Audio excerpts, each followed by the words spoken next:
A starving German shepherd strained against a frozen chain, shielding her trembling puppy beneath the falling snow. A deafened former Navy SEAL dropped to one knee, cut the lock, and carried the pup toward shelter. But the mother dog refused to look back at the road. She stared at the mountain as black water pushed through the ice and the ground began to tremble. Heavy machinery had buried the only escape route for the pressure building underground. To save the town below, he would have to open an old flood tunnel and sacrifice everything he had inherited. After the story, tell us what you would have chosen, and please like and subscribe to help us reach 10,000 subscribers and keep these stories coming. Stonebrook Hollow wore winter beautifully. That was the first thing Holt Sinclair resented about it. Fresh snow rested on the slate roofs and white church steps as if the town had spent the night preparing itself for a photograph. Bare maple branches held thin sleeves of frost. Along Main Street, volunteers were fastening glass lanterns to wooden posts for the coming Festival of Lights, their red scarves bright against the clean morning. Above them, the church bell swung inside its narrow tower. Holt saw the movement before the sound reached him. A dull bronze note entered through his right ear and seemed to stop somewhere behind his eyes. His left ear offered nothing. Not silence exactly, but a high, private ringing that never fully left. Some days it was a wire humming inside his skull. Other days it was the memory of an explosion refusing to understand that the war had ended.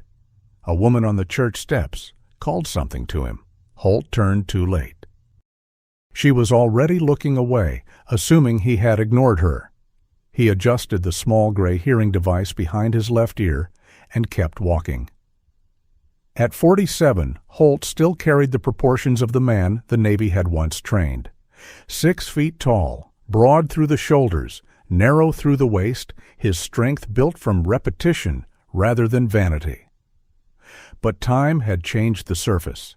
Silver had gathered heavily at his left temple. His ash-brown hair was clipped short along the sides and rough on top from the wool cap in his coat pocket. A close, neatly trimmed beard sharpened the length of his face without hiding the hollows beneath his cheekbones. His eyes were pale blue-gray and tired in a way sleep could not correct. He wore an olive-drab combat shirt beneath a dark canvas jacket. The fitted torso was plain, but its camouflage sleeves carried faded horizontal bands around the upper arms. Coyote-brown tactical trousers disappeared into winter boots scarred at the toes. On his left wrist sat his father's old military watch, its green fabric strap softened by years of sweat, rain, and skin. The second hand moved faithfully. Holt did not trust many things that moved faithfully. Augustus Sinclair had been dead for 6 weeks. Gus had gone in the night at Stonebrook Medical Center, his heart finally giving out after 4 difficult months following a mild stroke. The stroke had weakened his left side, but not his opinions. According to the nurse who called Holt, Gus had spent his last week criticizing the hospital coffee, the snowplow schedule, and a television meteorologist who stood indoors and talked about weather as if he had invented it. The description sounded so much like him that Holt had almost laughed. Instead, he had sat alone in an apartment outside Norfolk, holding the phone while the room grew smaller. He had missed the funeral. Officially, a delay in his separation paperwork and a canceled flight had kept him away. That explanation was true enough to survive casual inspection. The less convenient truth was that Holt had not known how to stand beside Gus's grave without bringing every unfinished conversation with him. Now those conversations waited 40 minutes beyond town on 80 acres called Hollow Light. The name had always embarrassed Holt as a boy. It sounded like something painted on a candle shop. Gus insisted it came from the way evening light collected in the low valley beneath Bittern Ridge. "You don't name land for what it gives you," he had once said. "You name it for what it asks you to notice." Holt had been 14 and more interested in whether the old tractor could jump a drainage ditch. The tractor could not. His left knee still remembered. At the edge of town, he passed Hearth and Pine, the diner where Gus used to drink coffee so strong it could have stripped varnish. The windows were fogged. People moved behind the glass, warm shapes lifting cups and leaning into conversation. Holt did not go inside. Cordelia Banks, the estate attorney, had mailed him the key, the deed documents, and a copy of the Hollow Light Conservation Covenant. He had read the covenant twice on the flight north and hated it more each time. Hollow Light was not simply a house and land. It included a winter shelter beneath Bittern Ridge, open to stranded drivers, hikers, utility crews, and anyone else unfortunate enough to discover how quickly Vermont weather could erase confidence. The steward was responsible for maintaining the access path, emergency radio, beacon, drywood, blankets, and medical supplies. Gus had signed the agreement 31 years earlier. Now Holt's name sat beside the word successor. He intended to inspect the property, identify what required immediate repair, and arrange for the county to assume operation. If the county refused, Cordelia could find another steward, someone local. Someone whose first response to responsibility was not to calculate the distance to the nearest exit. By spring, Holt planned to be gone. That was the plan. Plans were polite lies, men told uncertainty. The paved road ended beyond the last dairy field. Holt continued along a narrow county route, bordered by pines and old pasture fences. Snow brightened the landscape without warming it. Sunlight lay across the open ground in sheets of hard silver. The sky above Bittern Ridge was a clear, impossible blue. He noticed things from habit: a tire track too fresh for the temperature, a red survey ribbon tied to a birch, an empty beverage can pressed halfway into a snowbank. His body still catalogued doors, vehicles, shadows, and hands before his mind gave permission. Not everything is a perimeter, he reminded himself. The words vanished into the cold. A mile from Hollow Light, a faint vibration touched the soles of his boots. Holt stopped. At first he assumed it was a truck approaching from behind. He turned his right ear toward the road. Nothing. Then came a sound, light, irregular, metallic. Chain against frozen wood. He stepped from the road toward an old pasture fence. Snow had drifted high around the posts, rounding their lower halves into white shoulders. Beneath a leaning pine, one section of wire fence had collapsed. Something moved there. A German shepherd stood beside a frost-glazed post, her body angled across a shallow hollow in the snow. Holt did not approach. The dog was female, perhaps 6 years old, though starvation made age difficult to judge.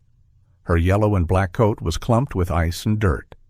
The dark coloring did not form a clean saddle across her back. It ran in an uneven stripe from forehead to spine, breaking into separate shadows along her hips. Honey-colored fur showed at her chest and legs beneath the grime. She was painfully thin, not dead dog thin, not yet. But her flanks were hollow, and the muscles along her rear legs had begun to waste. A chain ran from a rough collar to the fence post. It was short enough to deny her the road and too short to let her reach the shelter of the larger trees. Her right ear stood tall. A small triangular piece was missing from the edge of her left ear, making it lean slightly when she focused. She focused on Holt now. No barking, no frantic lunging, only a low warning held deep behind closed teeth. Then Holt saw what she was guarding. A puppy lay curled in a torn feed sack behind her forelegs. 8 weeks old, perhaps. Yellow cream fur, dark ears not yet committed to standing, paws far too large for the rest of him. He trembled in short, exhausted waves. The mother shifted half a step, placing more of herself between Holt and the pup. The chain pulled tight. For one moment Holt saw the whole arrangement clearly: the deliberate isolation, the length of iron, the road close enough to promise rescue, but quiet enough to deny it. Someone had not lost these dogs. Someone had selected this place. Holt lowered his canvas duffel into the snow. The zipper touched a metal buckle. The mother dog flinched so violently the chain snapped against the post. Holt froze. The puppy gave a thin sound. The dog's eyes moved immediately toward the pup, then back to Holt. She was afraid to look away from him for more than a heartbeat. That reaction entered Holt more deeply than the sight of the chain. He knew something about living as though every distraction might be punished. "All right," he said. His own voice sounded uneven through his right ear. Too loud inside his head, too soft in the air. He turned his body sideways, reducing the shape he presented. His hands remained low and visible. The dog studied them. Not his face. His hands. Holt slowly removed the hearing device from behind his left ear. Wind moving across its microphone had begun to produce a sharp electronic hiss. He placed it inside the waterproof case in his jacket pocket and sealed it. The world narrowed. Wind on the right. Ringing on the left, his breathing between them. He lifted one hand and made a signal he had not used in years. Hold. The dog's right ear tilted forward. Holt's pulse changed. He repeated the signal, slower. Hold. The growl did not disappear, but its rhythm broke. This was no stray guessing at human movement. The dog had been trained to watch, perhaps to search, perhaps to obey. And someone had chained that training to a fence. Holt crouched at a distance and removed a compact bolt cutter from the outer compartment of his duffel. Gus had taught him never to travel a winter road without tools. "Useful men carry ugly solutions," the old man used to say. Holt had spent years becoming one. The dog saw the cutter and lowered her head. Holt stopped before her fear became action. He placed the tool in the snow and waited. Seconds lengthened. The puppy shifted weakly behind her. The mother looked back, only once, but that was the decision. She stepped to the limit of the chain, placing her body beside the post instead of directly in front of it. Not permission, not trust. A narrow opening. Holt moved into it. He did not touch her. He kept one shoulder turned and worked at the chain where it passed through a padlock near the base of the post. Ice coated the metal. His gloves slipped once. The dog's breath struck his wrist, fast and hot. Her teeth were close enough to change his afternoon. "Fair warning," Holt murmured. "I've made worse decisions with less supervision." The cutter bit. The first squeeze failed. The second cracked the frozen lock. The chain dropped into the snow. The dog did not run. Freedom seemed to confuse her more than captivity had. She remained braced for resistance that no longer existed, her neck extended toward a force that had vanished. Then the puppy whimpered. The mother turned and pressed her muzzle hard against his face, licking his nose and eyes with quick, urgent strokes. The puppy pushed weakly toward her chest. Holt looked away. Not because the moment was private, because it was too honest. He removed the thermal overshirt from his duffel and spread it in the snow. Then he lifted the puppy, keeping him low and visible. The little body weighed almost nothing. The mother's lips pulled back. Holt stopped. The puppy's nose emerged from the shirt and made a small, indignant sneeze. For the first time, something changed in the mother's face. Not softness, calculation. Holt held the puppy near his chest and stepped back toward the road. "You can follow," he said, "or you can make this complicated." The dog remained beside the post. Holt took 5 steps, then 10. The chain lay behind her like a shed skin. At last she moved. She followed at a distance of nearly 12 feet, limping slightly on her left foreleg. Whenever Holt turned, she stopped. Whenever he resumed walking, she came on again. The road climbed through the trees. The puppy began to warm beneath Holt's jacket.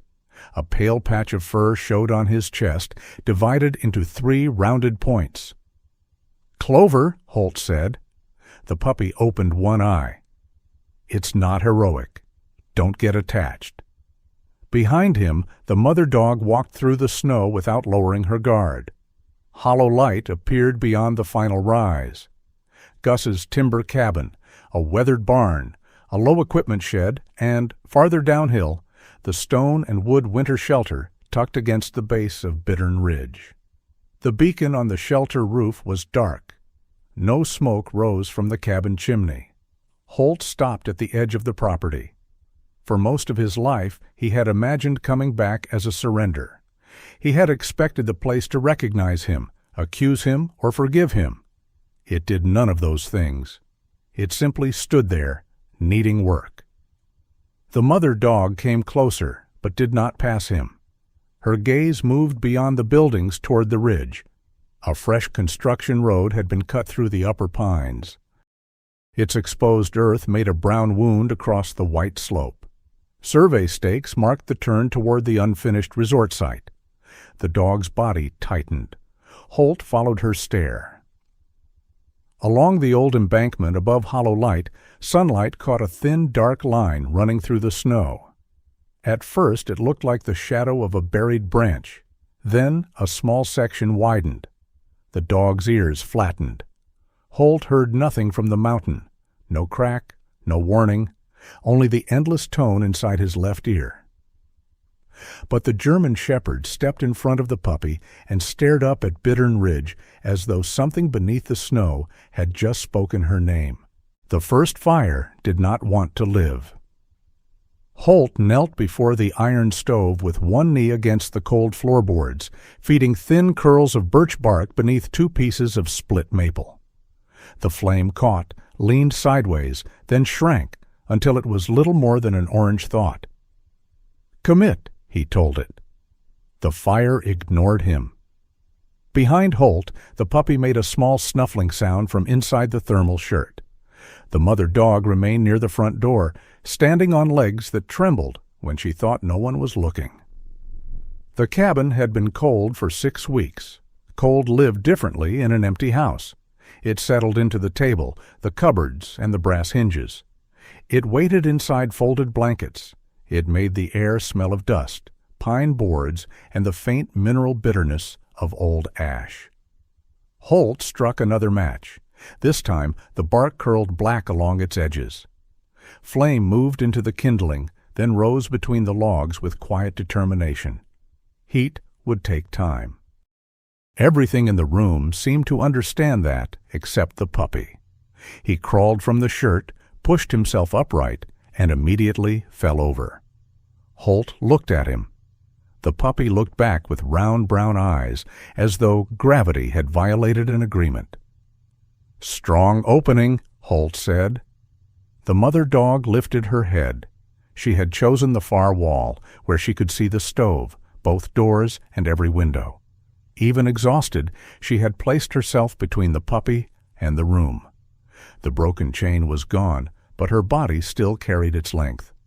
Holt opened a cedar chest beneath the window. Gus had folded the blankets inside with severe precision. The old man had believed there was a correct way to fold nearly everything, including tarps, maps, and opinions. Holt spread one wool blanket near the stove. The dog watched his hands. He placed a second blanket beside it, then backed away. The puppy started toward the warmth. His oversized paws slid across the floor. The mother intercepted him with her shoulder, smelled the wool, then the floor around it. Only after inspecting the blanket did she allow him to crawl onto it. Holt searched the pantry. Gus had left canned beans, powdered milk, coffee, and 2 sealed bags of emergency dog food. Holt softened a small portion with warm water and divided it between 2 shallow bowls. The puppy lunged toward the smell. The mother blocked him again. She examined Holt first. He placed the bowls down and turned his back. For a while there was only the sound of the stove beginning to breathe. Then came the quick, wet rhythm of the puppy eating. The mother waited longer.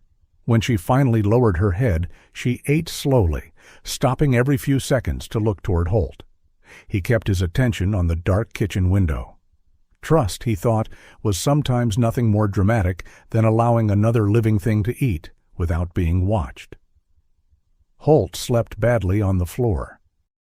He could have taken the bedroom at the end of the hall, but Gus's door remained closed. The brass knob caught the stove light whenever Holt opened his eyes. He told himself the main room was warmer. Near midnight, the puppy crawled close enough to rest his chin on the toe of Holt's boot. The mother immediately rose from the blanket. She stood over him, tense and silent. Holt did not move the boot. After nearly a minute, she lay down again. It was the smallest agreement imaginable.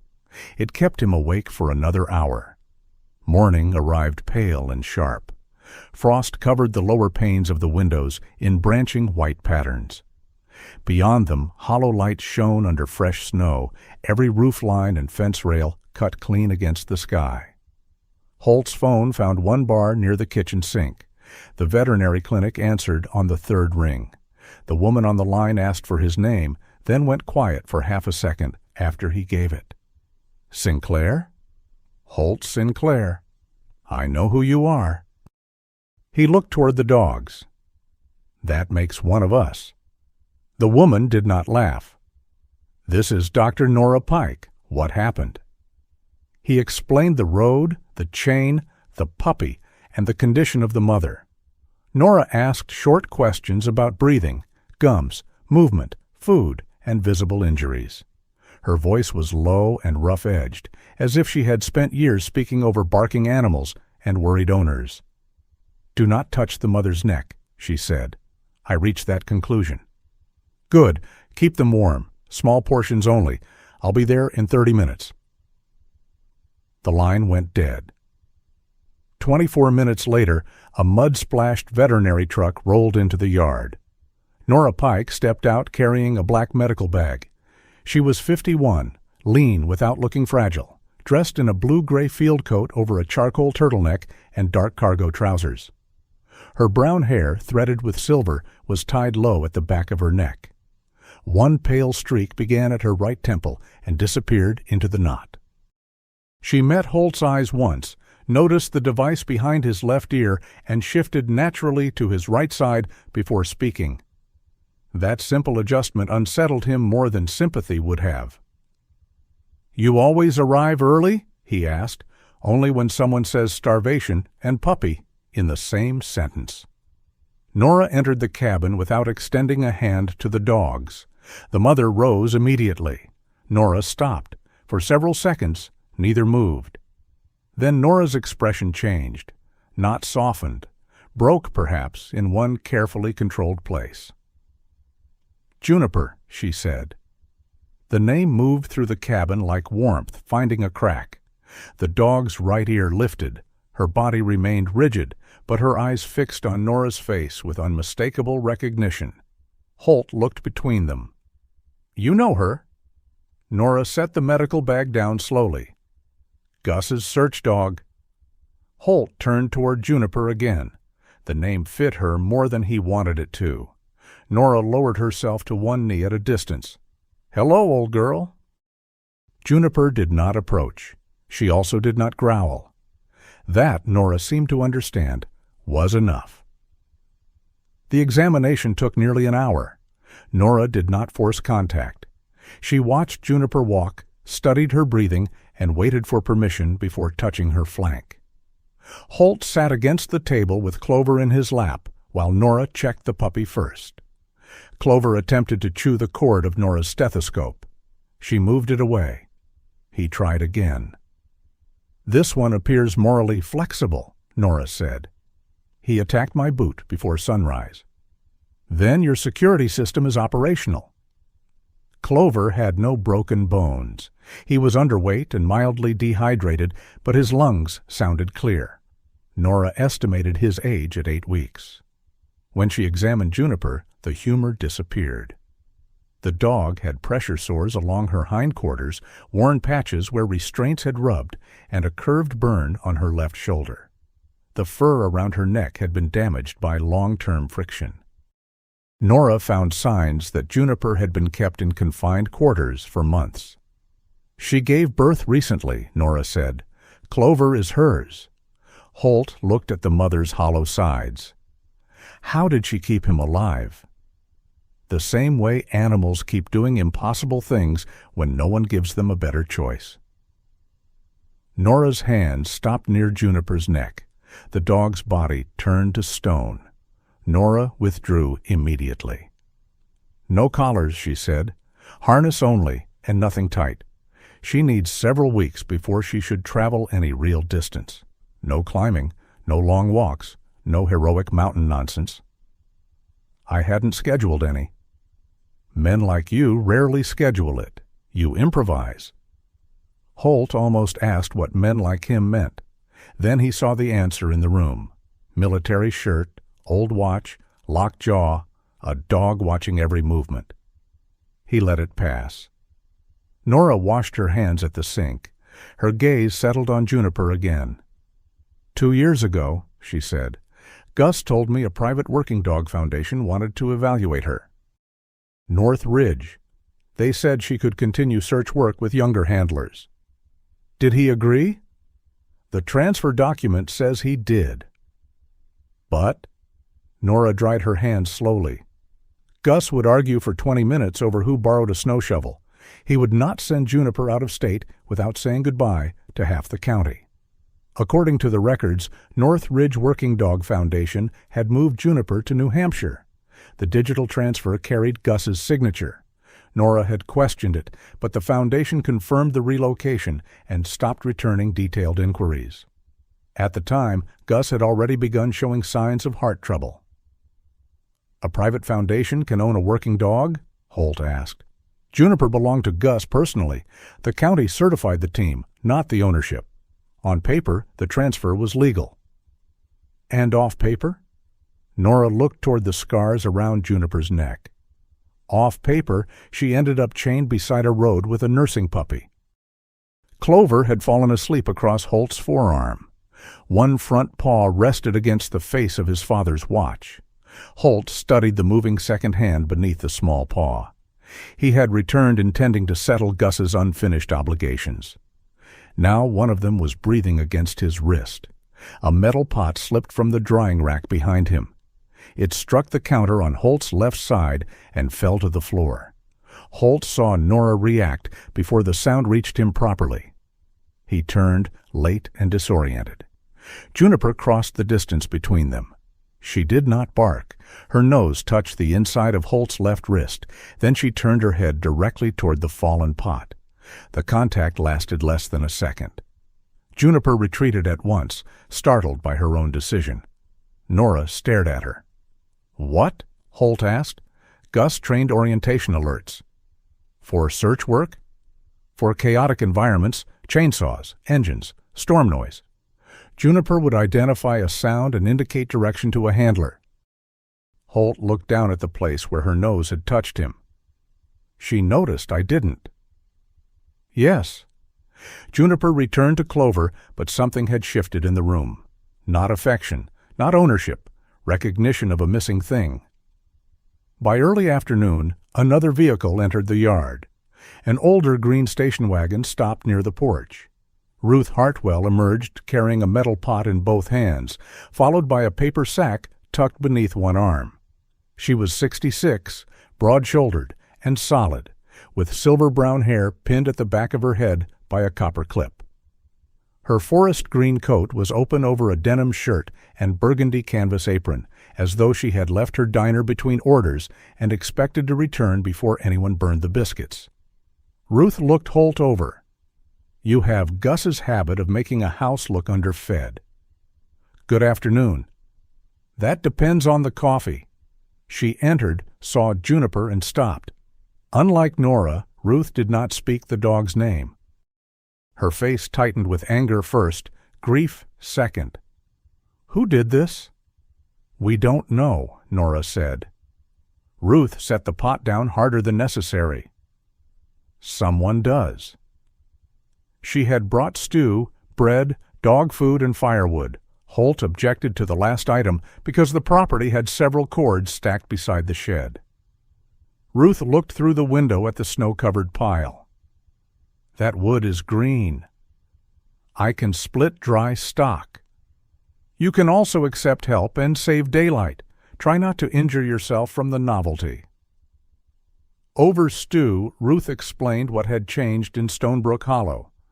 Garrison Voss's development on Bittern Ridge had divided the town. The planned resort promised construction jobs, year-round tourism, and repairs to the county road. Some families had already taken loans based on expected work. "People hear resort and imagine rich strangers in expensive boots," Ruth said. "I see 27 local workers buying groceries on Friday. And Hollow Light is in the way. The proposed access road crosses the lower acreage." Ruth did not say this as an accusation. That made it more difficult to dismiss. The county was reviewing the winter shelter because the beacon had failed, moisture had entered the north foundation, and maintenance logs stopped during Gus's final months. If the shelter lost operating status, the conservation agreement could be amended. Holt looked toward the dark beacon through the window. Gus was in the hospital. The county knows. Then why treat the gap as neglect? Because paperwork does not grieve. Ruth's answer carried no cruelty, only experience. Late afternoon sunlight turned the snow outside pale gold. Nora left medicine, feeding instructions, and a soft temporary chest strap for Juniper. Ruth returned to the diner after ordering Holt to bring back the pot sometime before spring. The cabin quieted again. Clover slept near the stove. Juniper did not.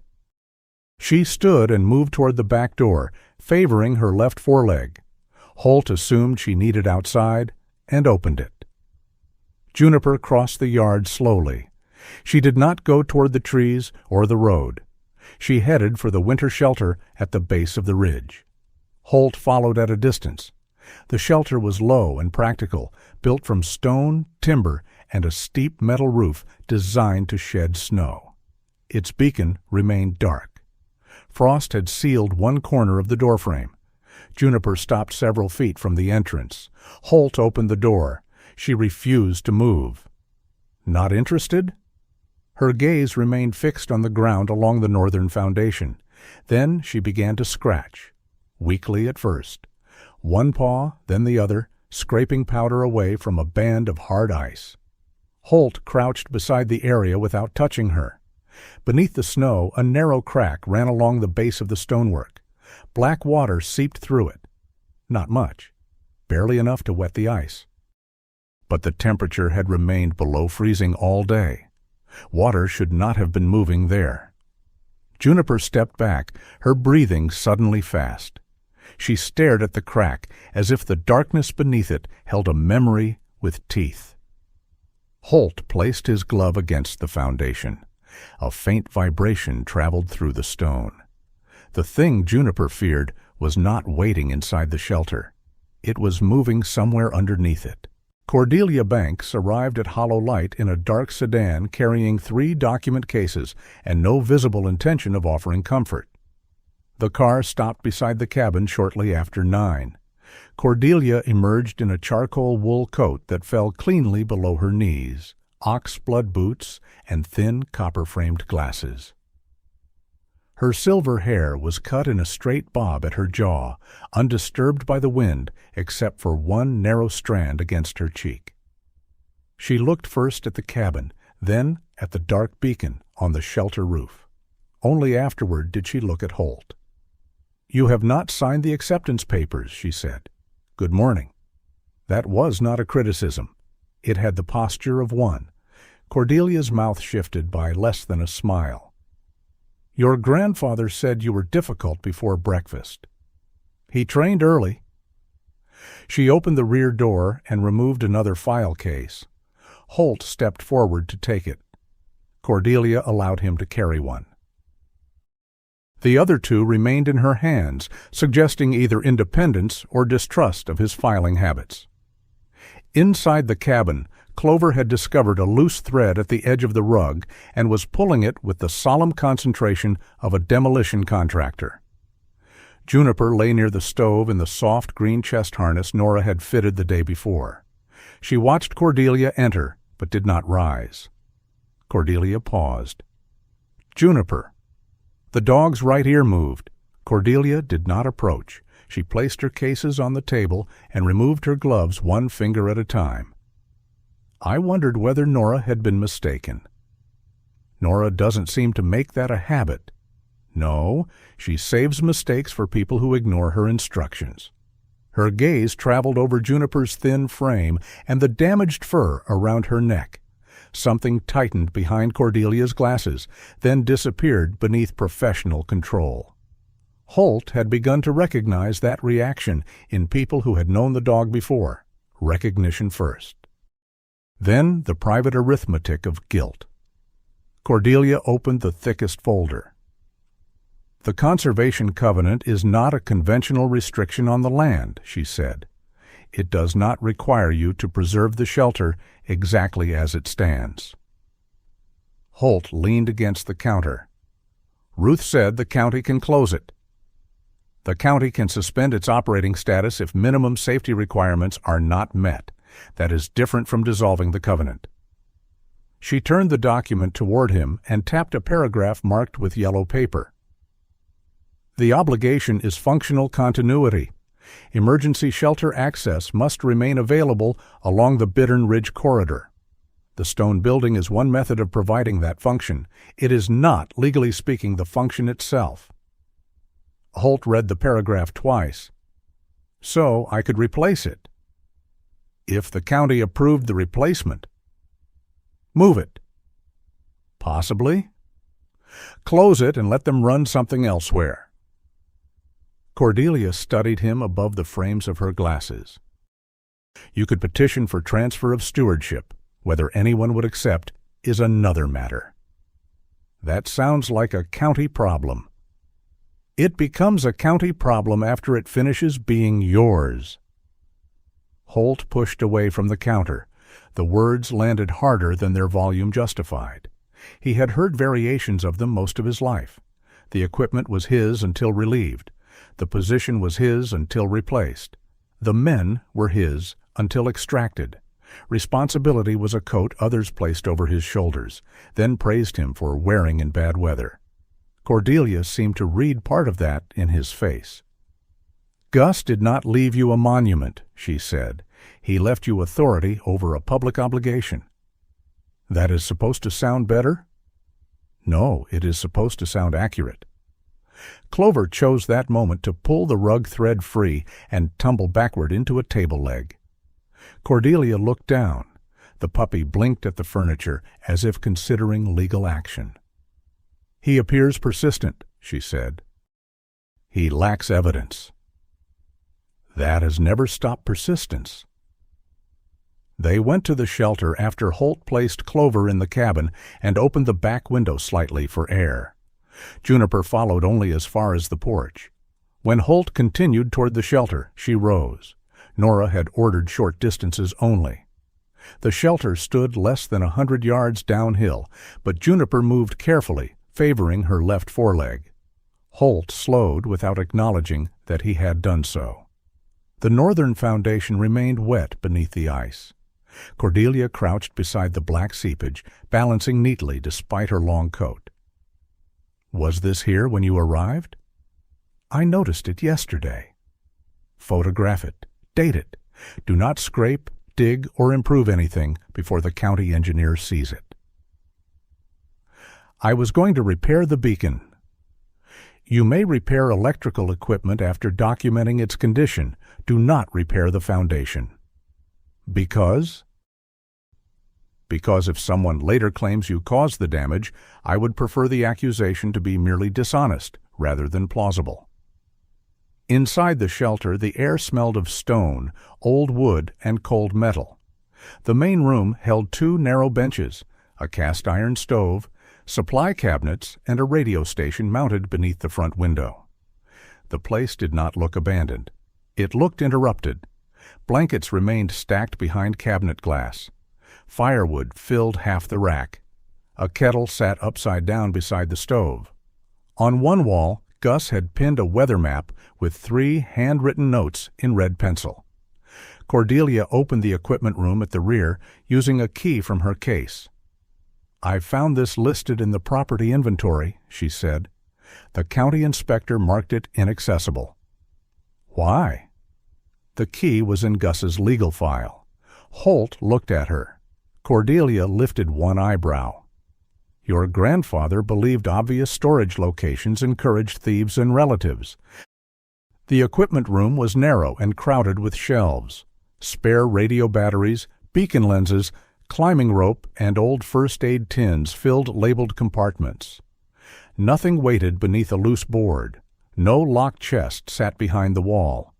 The records were exactly where records should have been, inside a gray steel cabinet marked Maintenance.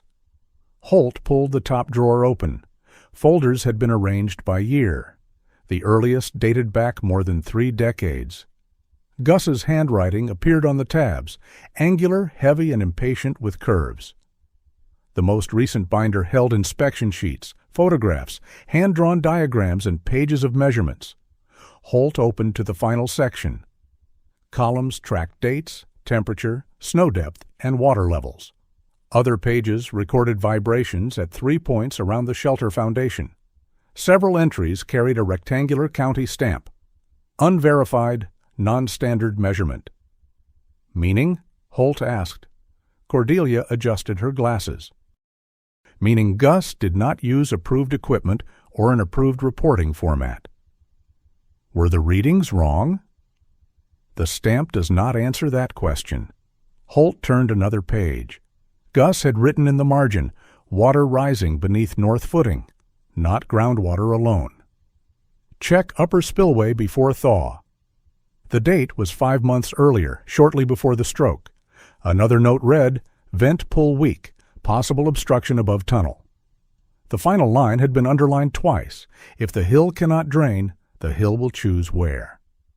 Holt stared at the sentence. Gus had always written practical notes as if the mountain were a stubborn neighbor. Cordelia found an old site map in the lower drawer. A blue line curved beneath the shelter and continued toward the southern meadow.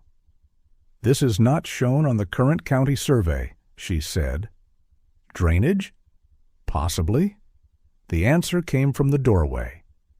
It was a log sluice before either of you knew enough to be troublesome.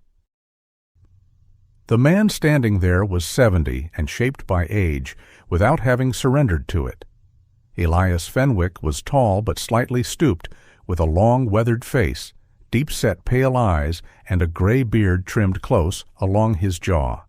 He wore a brown canvas coat over a faded green sweater and carried a rolled survey map beneath one arm. Cordelia did not appear surprised. "You are late," she said. "I am retired. Late is one of the few benefits." Elias looked at Holt. "You have your grandfather's habit of standing in doorways as if someone owes you an explanation." "I'm inside the room." "Then you're improving already." Cordelia had called Elias after seeing Holt's photographs of the seepage. He had worked as a hydraulic engineer for the state before retiring and had helped Gus maintain the ridge system for years. He spread his map over the workbench. The original log sluice ran beneath Hollow Light, built when timber from Bittern Ridge had been floated toward a mill farther south. Most of the structure had collapsed or been filled in after the mill closed. 11 years earlier, Gus and Elias had reopened one segment. "Not as a drain," Elias explained, "as an emergency bypass."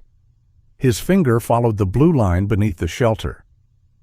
Above Bittern Ridge lay an old logging reservoir held by an earth embankment. Trees and brush had hidden it from most modern maps, but the basin still collected snowmelt. A primary outlet released water eastward. A smaller overflow channel once diverted excess toward the southern meadow. "If the outlets failed," Elias said, "pressure would rise behind the embankment. This tunnel gave us another path." "Us?" Holt asked. "Gus, me and Calvin Rusk. We installed a gate chamber below the shelter. Manual release. Nothing elegant." Cordelia traced the route. "The discharge crosses Hollow Light." "It crosses the lower property," Elias corrected. "Directly through the shelter foundation, equipment shed, maple stand, and the southern edge of the cabin." Holt looked at him. You built a flood channel under a public shelter. We rebuilt a public shelter over an older flood channel. Important distinction. That sounds like the kind of distinction men use before insurance hearings. Elias met the anger without retreating. The shelter sits on the safest access point in ordinary winter conditions. In an extraordinary failure, it becomes part of the release path. And Gus agreed to that? Gus insisted on it. The words changed the dimensions of the room. Holt looked around at the benches, stove and cabinets, at the stacked blankets and emergency radio. The place had been built to preserve life, but somewhere beneath the floor waited a mechanism designed to destroy it. Cordelia reached into her folder and produced a county submission receipt dated 11 years earlier. The plans were filed. "Then why aren't they on the current survey?" Holt asked. "The Public Works Office reorganized 6 years ago," she said. "Several emergency infrastructure records were moved into archived land use files. I found the receipt, but not the scanned plans." Elias gave a dry laugh. "Civilization will end because someone renamed a folder." The rehook came not from the documents, but from a small object Holt found inside the binder. A photograph slipped from between 2 pages and landed face up on the table. Gus stood beside the shelter in summer, younger but already white-haired, one hand resting on a steel wheel mounted inside the gate chamber. Beside him stood Holt at 17, lean and angry, wearing a sleeveless shirt and looking away from the camera. Holt did not remember the photograph. He remembered the day. Gus had asked him to help clear brush from the southern spill field. Holt had accused the old man of caring more about stranded strangers than his own family. 3 weeks later, Holt enlisted. On the back of the photograph, Gus had written, "Holt notices exits before anyone else notices danger. Someday he may understand that an exit is also something a man leaves for others." Holt set the photograph down. Cordelia said nothing. Elias looked away, granting him the privacy of not being observed. That mercy irritated Holt almost as much as the message. They went outside to inspect the northern slope. Juniper had waited near the shelter door. When Elias approached, she watched him carefully, but showed no sign of recognition.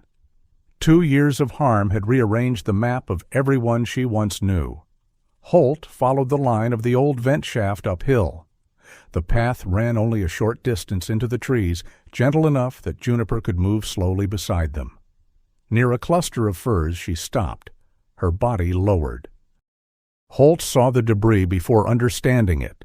Pale drill cuttings frozen into dirty snow, angular stones too fresh to belong to the weathered slope, and a strip of orange survey tape carrying a printed contractor code. Juniper approached one patch, smelled it, and recoiled. Beneath the loose stone lay a bent section of insulated cable. One end had been burned black. The curved damage matched the mark on Juniper's left shoulder. Holt did not need the dog to explain what had happened. She had been here, close enough to the cable to be burned, close enough to the blocked vent to remember it. She was not solving a mystery. She was walking through the geography of her own pain. Holt photographed everything as Cordelia instructed. Elias examined the debris without moving it. "This should be open," the engineer said. "The vent regulates air pressure in the bypass and gives access to the upper inspection shaft." Could road construction have covered it accidentally? Accidents usually scatter. This was packed. They returned to the cabin near dusk. Holt barely spoke during supper. The photograph lay beside Gus's covenant papers on the table.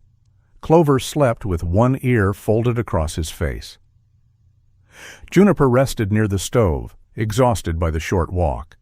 Holt looked at the walls Gus had built, the floor he had repaired, and the tools still hanging in their places. He had thought inheritance meant possession. Now it meant deciding which part of the past deserved to survive.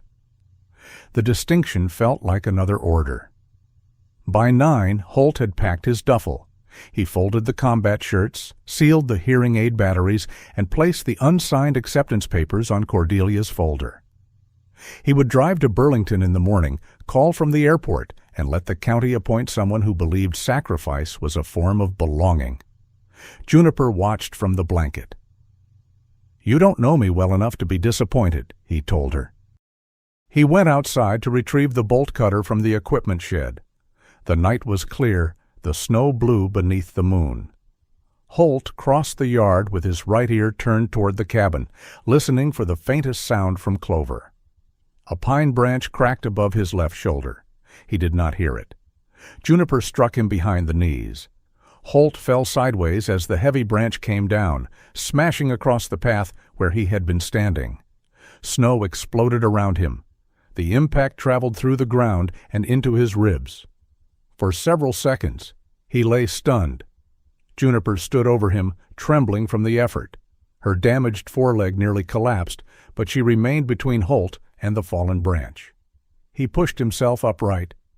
"You weren't supposed to run." Juniper touched her nose once to his left wrist. Not an alert this time. A confirmation. Holt looked toward the cabin window, where his packed duffel waited in the warm light. Gus had trained Juniper years ago. But no dead man had ordered her into the yard tonight. She had come because Holt was there. And for the first time since returning to Stonebrook Hollow, leaving no longer felt like the absence of a decision. Holt did not unpack the duffel. He moved it from the table to the bedroom doorway, where it remained half-zipped beneath Gus's old coat hooks. It was neither luggage nor surrender now. It was simply a decision that had not learned which direction to face. 3 days after Juniper knocked him out of the falling branch's path, Holt drove into Stonebrook Hollow for the county's technical review of the Bittern Ridge Road expansion. Juniper rode in the rear of Nora Pike's veterinary truck. Nora had objected to bringing her. The dog still tired quickly, and the courthouse annex was neither quiet nor kind to animals recovering from confinement. But Holt had found an official photograph of Juniper in Gus's certification records, and Cordelia believed her identity might matter if the transfer documents were discussed. Clover stayed at the clinic with a heating pad, 2 bowls, and a receptionist who had already surrendered 1 shoelace. The county meeting room occupied the 2nd floor of a brick municipal building beside the fire station. Fluorescent light flattened every face. Folding chairs filled one half of the room. Maps, drainage plans, and engineering diagrams covered the other. Local workers sat beside landowners who opposed the resort. Restaurant owners whispered with road crews. A woman wearing a ski shop jacket held a folder marked "Year-Round Jobs." Across the aisle, an elderly couple carried photographs of deer tracks and an owl nest. No one looked entirely wrong. That made the room more dangerous. Holt sat at the end of the front row with Cordelia. She wore a charcoal blazer over a cream turtleneck, her black fountain pen aligned precisely with the folder before her. "You still have time to avoid speaking unnecessarily," she said. "I thought this was a public meeting." "It is. Public speaking and useful speaking are not the same profession." At the opposite table sat Garrison Voss. He was 53, tall and lean, with black hair brushed neatly away from a broad forehead. Silver traced both temples. His navy suit fit without appearing ostentatious, and his dark overcoat had been folded over the chair rather than hung where someone might crease it. Voss did not radiate hostility. He greeted road workers by name. He thanked a clerk for adjusting the projector. When an older woman dropped her papers, he rose before anyone else and helped gather them. Holt understood men like him, not because he had known many developers, but because some people carried authority so smoothly that others forgot to ask where it came from. Miriam Vance called the meeting to order. The county emergency management director was 56, compact and square-shouldered, with black and silver hair cut close around her head. A short scar rested beneath her chin. She wore a brick-red blazer over a black shirt, and a waterproof red notebook lay open before her. "This is a technical review," she said, "not a referendum on tourism, private property, grief, nostalgia, or whether anyone's grandfather was difficult." A few people looked toward Holt. Miriam did not. "We will discuss the road permit, drainage impacts, and the operational status of the Hollow Light Winter Shelter. One speaker at a time. Anyone who performs for the room will be asked to sit down." Holt liked her immediately, which he suspected was not the same as being liked in return. The county engineer summarized the proposed access road. It would rise along the lower shoulder of Bittern Ridge, connect to the planned resort, and cross a narrow portion of Hollow Light under an easement White Crown Ventures hoped to acquire. Then Voss stood. He did not begin with profit. He began with the town. Stonebrook Hollow had lost a hardware store, a pharmacy, and nearly a quarter of its working-age population in 15 years. Roads went unrepaired because the tax base had narrowed. Volunteer rescue coverage had weakened. Winter emergencies depended on aging equipment and fewer people. "The question," Voss said, "is not whether the old systems once mattered. They did. The question is whether affection for them prevents us from building safer ones." His voice was measured, low enough that people leaned in. White Crown proposed a staffed mountain operations center, automated weather sensors, heated maintenance bays, and a modern emergency communication system connected directly to the county. "Hollow Light helped people when no better option existed," he continued. "But a shelter without reliable monitoring is not safety.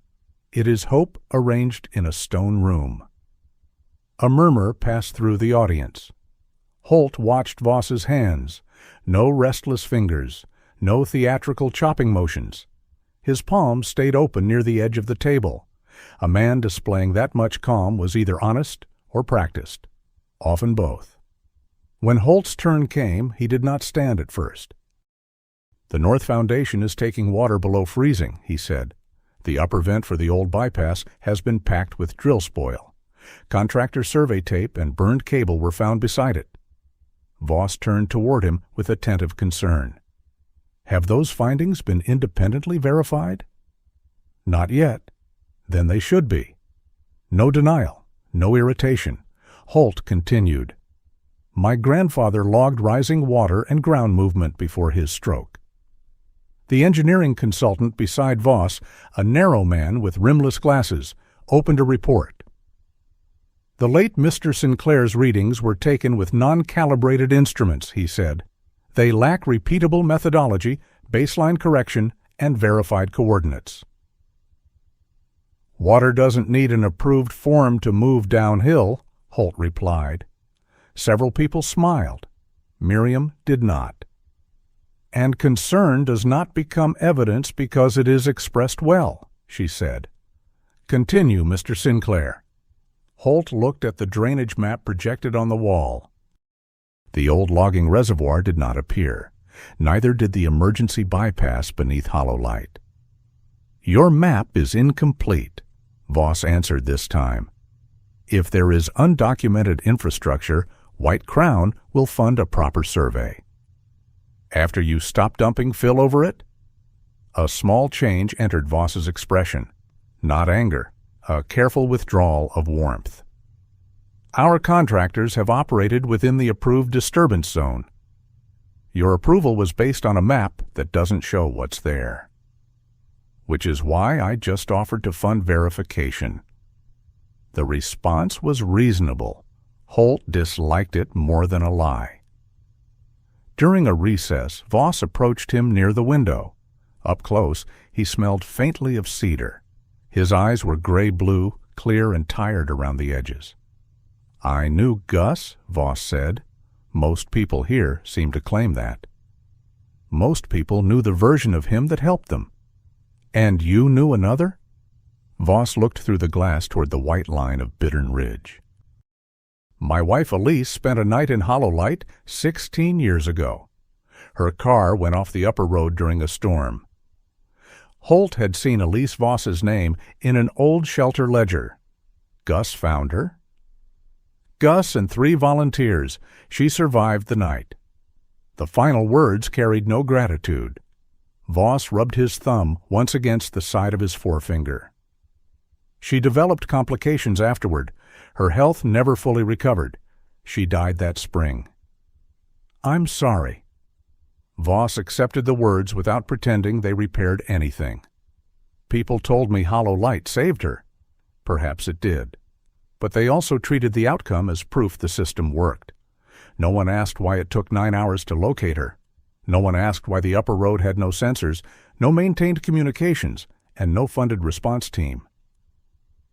"So you want to replace it?" "I want a town where survival does not depend on an elderly man noticing someone failed to come home."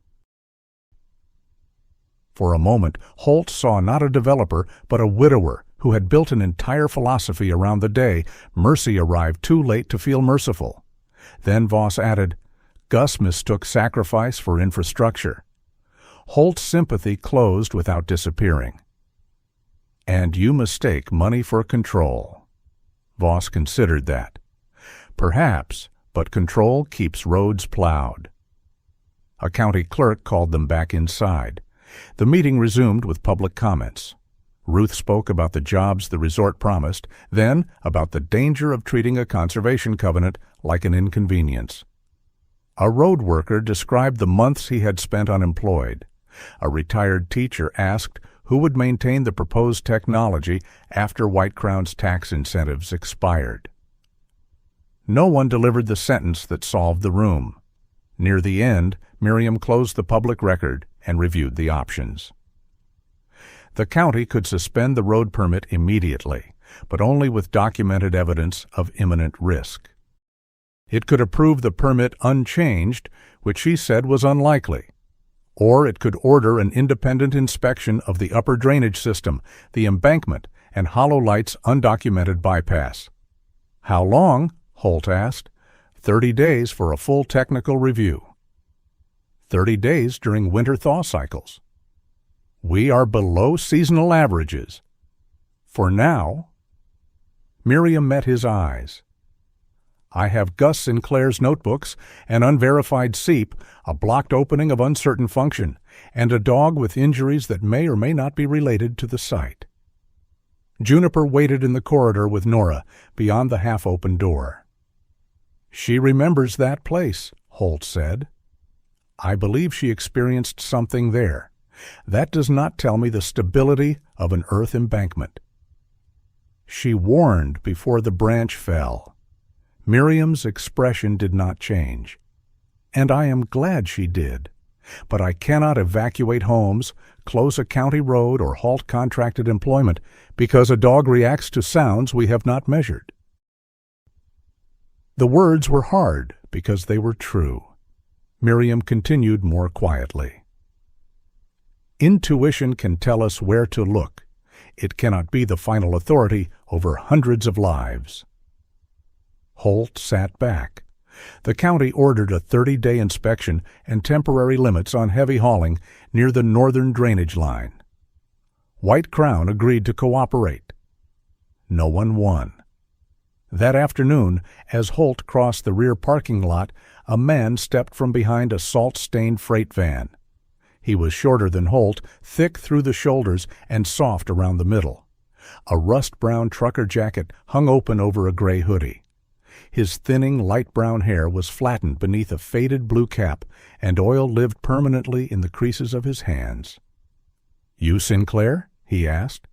Holt kept enough distance to see both hands. "Who's asking?"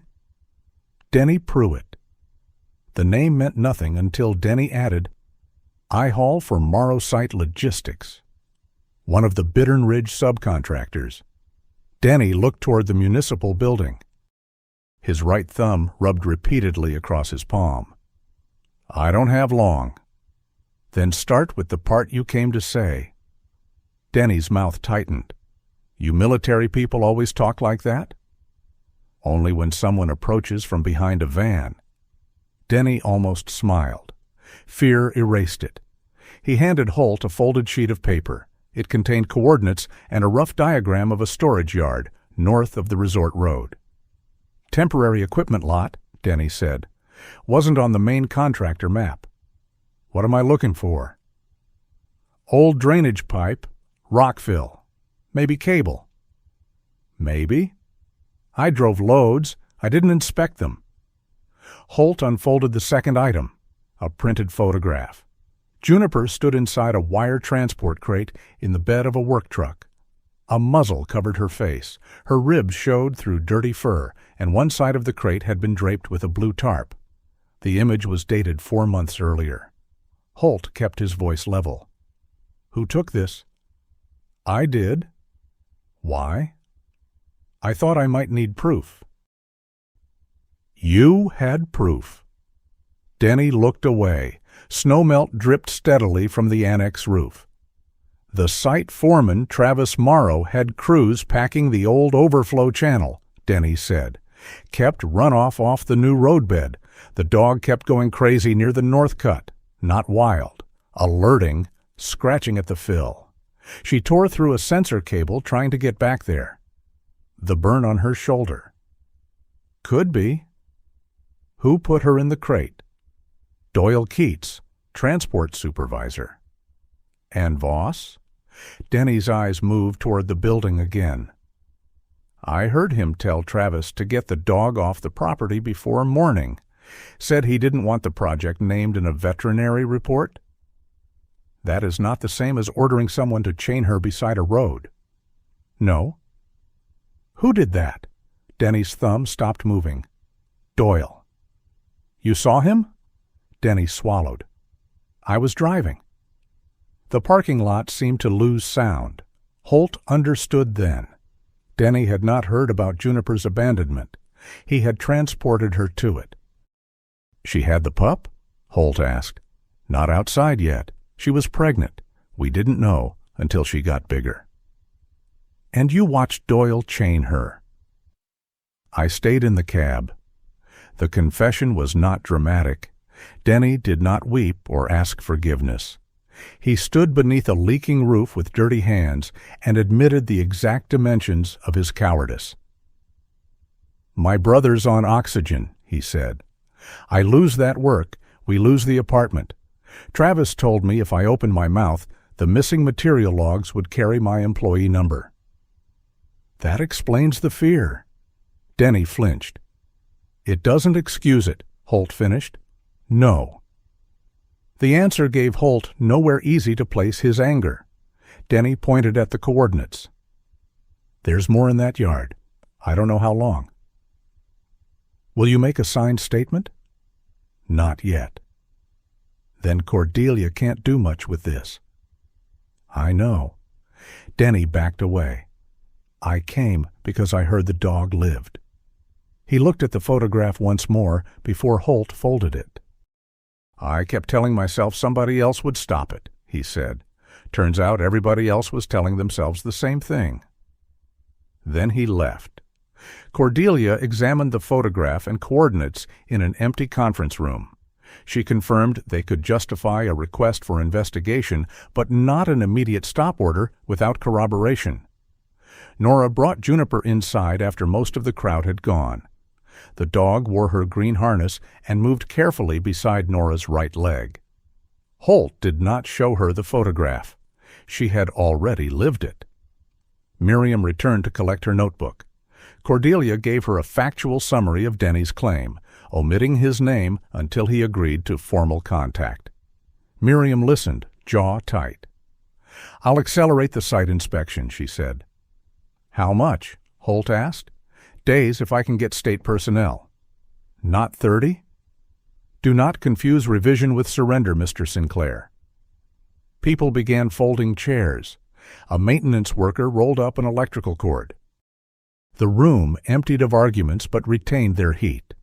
Above the central table hung an old brass light fixture suspended by 3 narrow chains. One chain clicked softly against another. Holt did not hear it. He saw Miriam look upward. In the corridor, Juniper's head rose sharply. Her ears turned toward the north wall.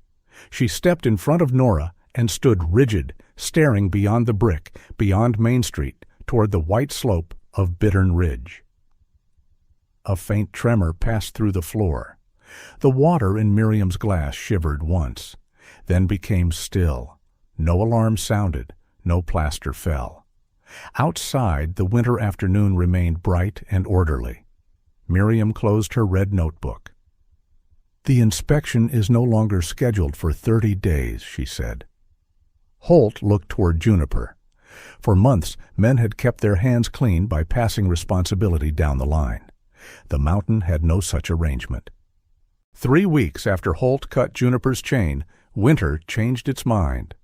Warm rain moved across Vermont for 2 days, tapping against roofs and turning the upper crust of snow dark and heavy. Water ran beneath drifts, invisible except where it surfaced around fence posts and stone walls. Then, before dawn on the 3rd day, the temperature fell 28 degrees. By sunrise, Stonebrook Hollow glittered. Every branch wore a clear skin of ice.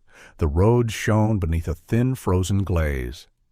Bittern Ridge rose above town, under a polished blue sky, beautiful enough to make danger look like ingratitude. Holt stood in Nora Pike's clinic while Clover chewed the corner of a folded examination towel. The puppy had gained weight and confidence in equal measure. His chest was fuller, his paws somehow larger, and his right ear had achieved a proud vertical position while the left continued to negotiate with gravity. Nora removed the towel from his mouth. Clover immediately took it back. "He is expressing a medical opinion," Holt said. "He is expressing why I buy supplies in bulk." Juniper waited beside the door in a soft green harness and gray-blue thermal coat. 3 weeks of regular food had softened the hollows along her ribs, though she remained thin. Her yellow fur had begun to brighten at the chest and legs. The dark, irregular stripe down her back looked less like dirt and more like armor returning. She still watched hands. She still froze at the sound of chain links. But she had started sleeping with both eyes closed for several minutes at a time. Nora checked Juniper's left foreleg, then tightened the support strap beneath her abdomen. "Short distances," she said. "Flat ground where possible. No climbing over debris. No running." Holt glanced toward Juniper. "She does not consider that last one negotiable." "I was speaking to you." Miriam Vance had requested Juniper's presence because the dog knew the upper inspection route better than anyone still willing to admit it. Nora had agreed only after imposing enough conditions to qualify as a treaty. Clover would remain at the clinic. He objected by biting Nora's sleeve. She looked down at him. "You have been abandoned to heat, food, and professional care. Try to endure." The inspection party assembled at the lower service gate beneath Bittern Ridge. Elias Fenwick arrived first, carrying a survey rod and a waterproof tube of old plans. His gray beard was damp from mist, and his brown canvas coat had been patched at both elbows. Miriam wore a brick-red emergency parka over charcoal field trousers. A radio rested at her left shoulder, and her waterproof notebook was already open. Beside her stood Lena Whitcomb, chief of the county's volunteer mountain rescue team. Lena was 48, long-limbed and compactly strong, with short ash-blonde hair beneath a mustard-colored wool cap. Faint freckles crossed her cheeks, interrupted by a narrow scar through her right eyebrow. A cobalt rope bag hung from one shoulder. She looked at Holt's boots, then his pack, then the strap on Juniper's harness. "You bring your own rescue fantasies," Lena said. "Or should I issue you one?" "I left mine in the truck." "Good. They snag on branches." She checked every buckle on Juniper's harness twice before allowing the group through the gate. Denny Pruitt stood near a county utility vehicle with both hands buried in his rust-brown jacket. He had signed a limited statement the previous evening, enough for Miriam to compel access to the temporary equipment yard, but not enough to protect him from retaliation. He looked as though he had not slept. When Juniper saw him, she stopped. Denny removed his faded cap. He did not approach. "I'm sorry," he said. Juniper's body remained rigid. Holt watched Denny wait for a response that did not come. At last, he lowered the cap. "That's fair," he murmured. The final member of the group climbed from an old white pickup carrying a wooden walking staff. Calvin Rusk was 68, broad across the chest despite a slight bend in his back. His hair was iron gray, cut close, and a heavy mustache gave his weathered face the expression of a man perpetually considering whether nonsense deserved arrest. He had served as Stonebrook's sheriff for 23 years and had worked winter rescues with Gus before the volunteer unit began to thin. Calvin looked at Holt. "You got taller." "I was 17 the last time you saw me." "Then I got shorter, more likely." His eyes moved to Juniper. The humor left them. "Hello, girl." Juniper did not go to him, but her right ear tipped forward. Calvin nodded as though she had answered. They followed the old service track into the trees. The warm rain had settled the snow into dense layers. Overnight cold had sealed the surface into crust. Their boots broke through with dry snapping sounds, but water whispered beneath the ice. Holt could hear it on his right side when the wind dropped. On his left, the familiar ringing held steady. Juniper moved between him and Lena, supported by the harness strap whenever the trail steepened. She did not pull toward the ridge. She advanced in short, careful stretches, stopping to smell exposed stones and drainage cuts. The mountain offered no dramatic warning. No avalanches thundered through the trees. No animals fled downhill. Sunlight flashed on the ice, and somewhere above them a raven crossed the blue sky without urgency. That calm bothered Holt more than a storm would have. At the temporary equipment yard, Denny led them to a row of frozen gravel piles and stacked culvert sections.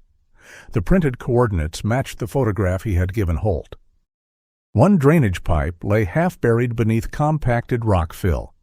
Elias scraped ice from the exposed rim. This was part of the auxiliary overflow, he said.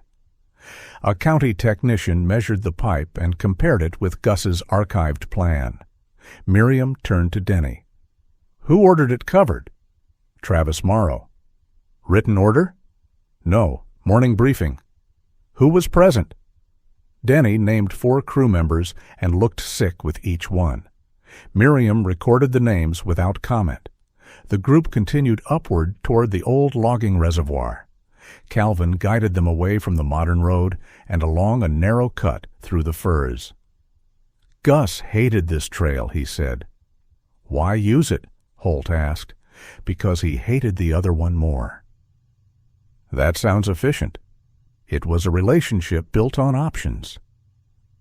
The humor lasted until they reached the first seep.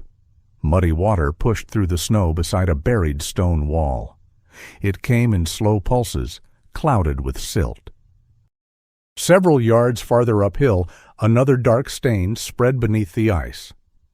Elias planted his survey rod, took measurements, and said nothing. Holt recognized that kind of silence. It was not uncertainty. It was calculation becoming fear. The trees thinned near the reservoir. The old embankment appeared as a broad white rise between 2 rocky shoulders. Brush and small trees had grown across it, hiding its shape from anyone who did not know what they were seeing. A crack ran along the eastern face. It was wider than the line Holt had seen from Hollow Light 3 weeks earlier. In places, the snow had collapsed into it, revealing dark soil beneath.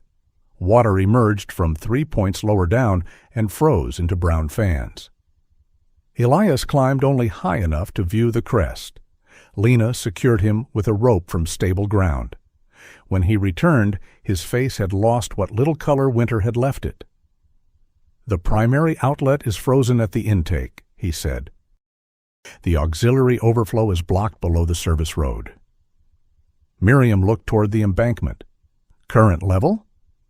"Higher than Gus's maximum recorded mark by at least 4 feet. "How fast is it rising?" "Without continuous gauges, I can't give you a clean number." "Give me an unclean one." Elias looked at the water cutting through the snow.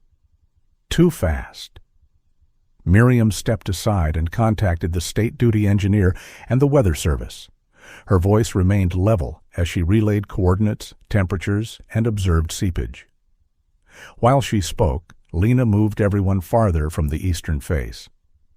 "No one stands below the crack," she said. "No exceptions for rank, nostalgia, or expensive jackets." Denny stared at the embankment. "I drove Phil over that pipe." "Under instruction," Holt said. Denny shook his head. "Water doesn't care whose instruction." That was the moment the scale of it seemed to reach him. Not as guilt, which he already carried, but as consequence. His silence had not ended beside a chained dog. It had continued into stone, water, and the houses below. A state engineer joined by video through Miriam's tablet. Elias walked him through the plans and showed live images of the cracking. Weather Service data confirmed more meltwater was moving through the upper basin than expected. Temperatures would remain above freezing for another 3 hours before dropping sharply again. The engineer asked how long the embankment might hold. Elias refused to guess. Then a section of snow along the crest sank by several inches. No explosion followed. No great roar. The white line simply lowered, as if the mountain had taken a slow breath. Lena ordered everyone back another 100 feet. Miriam closed the call and looked toward the valley. "We evacuate the eastern low ground now." Her radio came alive with instructions. Fire crews were assigned to residential blocks. The church and high school were opened as warming centers. Road deputies began closing the lower crossings. The emergency spread through calm voices and numbered procedures. That made it real. Engine noise climbed from the modern access road. 2 excavators appeared between the trees, followed by 3 White Crown utility trucks. Garrison Voss arrived in a midnight blue parka with his engineering consultant and a road supervisor Holt did not recognize. Miriam met them before they entered the restricted zone. "You were told to suspend heavy equipment movement." "I was told the inspection had become urgent," Voss replied. "My engineer believes we can reopen the auxiliary channel." Elias unfolded the old plan across the hood of Miriam's vehicle. Voss's engineer proposed cutting through the fill near the road, installing a temporary lined trench and restoring flow toward the original eastern outlet. On paper, it was the better solution. It could lower the reservoir without sacrificing hollow light. It might preserve the service road, the shelter, the maple stand, and most of the lower property. "How long?" Miriam asked. 8 hours under normal conditions, the engineer said. Possibly 10 with frozen material. We may not have 8. You may have 12. Based on? Failure models. Elias pointed toward the new seepage fans. Your model assumes internal erosion has not reached the eastern shoulder. Has it? We cannot verify without drilling. Voss looked at Holt. If we open the hollow light bypass, your land takes the discharge. I know. The shelter will be lost. I know. The lower cabin may go with it. Holt looked past the trees toward the valley. From there, he could see only a small portion of hollow light. The dark cabin roof, the barn, and the line of maples Gus had tapped each spring. Juniper had begun sleeping beside the stove instead of the door. Clover had learned that the rug thread was not food, though he continued to review the question daily. For 3 weeks, the house had stopped feeling entirely dead. Voss came closer, keeping his voice low. My plan risks equipment. Yours guarantees destruction. Your plan risks workers beneath an unstable slope. So does every intervention. Not equally. Voss's jaw tightened. I am trying to save the town and the property. You are trying to save every outcome that keeps your road alive. And you are ready to destroy what you inherited because destruction is a language you understand. The words struck cleanly. Holt did not answer at once. Voss was not entirely wrong. Holt knew how to break contact, abandon positions, and burn what could not be carried. He knew how to turn loss into a tactical necessity and postpone grief until no one was watching. Opening the bypass might be courage, it might also be the oldest habit he had. Calvin Rusk stood beside the utility truck, leaning on his staff. "Gus called hollow light a match," he said. Voss glanced at him. "Meaning?" "Meaning he never thought the building was sacred." Calvin looked toward the distant roof. "A match is built to disappear. That doesn't make it worthless. Its worth is in what gets warm before it's gone." Holt remembered the photograph in Gus's binder. An exit is also something a man leaves for others. Miriam returned from another call. "The state engineer recommends immediate controlled release if the hollow light channel is confirmed open enough to carry flow. The eastern excavation remains an option only if field conditions stabilize." A deep vibration passed beneath their boots. This time Holt felt it clearly. Juniper stumbled, then braced herself against his leg. Muddy water burst from a new point on the embankment face. Lena looked at Miriam. Conditions did not stabilize. Miriam lifted her radio. "Begin full evacuation of the east low ground. No personnel below the reservoir. White Crown equipment withdraws to the service junction." Voss stepped forward. "You're abandoning the lower road without attempting the repair." "I am refusing to place crews under a failing earth structure for the sake of an 8-hour plan we may not have 8 hours to complete." The authority in her voice ended the argument, though it did not end Voss's disbelief. Miriam turned to Holt. "As emergency director, I can order the evacuation and authorize diversion planning.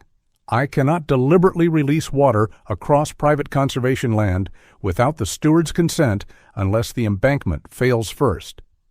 And if it fails first, we lose the ability to choose the direction." Below them, hollow light sat in winter sunlight. 80 acres, a cabin full of Gus's tools, the shelter, the barn, the maples. A house where Juniper had learned to close her eyes. Holt placed one hand against the dog's harness. Juniper leaned into the contact for only a second, but she did not move away. He had come to Stonebrook intending to leave before the land could ask anything of him. Now it was not asking to be kept. It was asking to be spent. Holt looked at Miriam. "Open the bypass," he said. Voss closed his eyes briefly. Miriam held Holt's gaze. "I need the words without ambiguity." Holt looked once more toward hollow light. Then he gave the house, the shelter, and the land the only thing ownership had finally meant: permission. "You have my consent to use hollow light as the emergency release corridor." Stonebrook Hollow did not evacuate like a town in a movie. There were no crowds running beneath sirens, no single voice commanding everyone to understand the danger at once. There were people looking for medication, people arguing over pets, people insisting they had survived worse winters, and people standing in doorways because leaving a house was easy only when someone else described it. Miriam Vance divided the valley into numbered zones. Fire crews went east. County deputies closed the lower crossings. Volunteers knocked on doors in pairs. The church bells rang twice, paused, then rang twice again, the old signal for immediate movement to higher ground. Holt heard only part of it. His radio filled the rest. At hollow light, Ruth Hartwell stood in the shelter doorway with her burgundy apron visible beneath a green winter coat, directing volunteers as though the evacuation were an unusually badly organized dinner service. "Blankets to the church," she called.